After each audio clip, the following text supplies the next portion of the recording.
മുസ്ലിം ലീഗിനെ കുറിച്ചുള്ള തന്റെ കാഴ്ചപ്പാടിൽ മാറ്റം വന്നുവെന്ന് ബി.ജെ.പി. വിട്ട് കോൺഗ്രസിലെത്തിയ സന്ദീപ് വാര്യർ. മുസ്ലിം എന്ന പേരുള്ളതിനാലാണ് ലീഗിനെ വർഗീയ പാർട്ടിയെന്ന് വിളിച്ചിരുന്നത്. എന്നാൽ തന്റെ വീക്ഷണകോണിൽ മാറ്റം വന്നു. പേരിനൊപ്പം നമ്പൂതിരിപ്പാട് എന്ന വിശേഷം നിലനിർത്തിക്കൊണ്ട് തന്നെ മതേതരവാദിയായി പ്രവർത്തിക്കാൻ EMSന് കഴിഞ്ഞിട്ടുണ്ട്.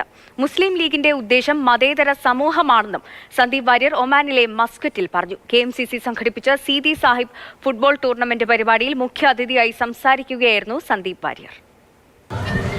മുസ്ലിം ലീഗ് എന്ന് പറയുന്ന സംഘടന പലപ്പോഴും മുസ്ലിം ലീഗിനെ വർഗീയ പാർട്ടി എന്ന് വിളിക്കുന്നതിൽ മുൻപന്തിയിൽ നിന്നിട്ടുള്ള ആളാണ് ഞാൻ. മുസ്ലിം ലീഗിന്റെ വർഗീയ പാർട്ടി എന്ന് വിളിക്കുന്നതിന് ഞങ്ങൾ കണ്ടെത്തിയിട്ടുള്ള ന്യായീകരണം പേരിൽ മുസ്ലിം ഉണ്ട് എന്നുള്ളതായിരുന്നു. പക്ഷെ ഞാൻ പറഞ്ഞല്ലോ, നമ്മളൊരു പക്ഷത്ത് നിന്ന് ചിന്തിക്കുന്ന സമയത്ത്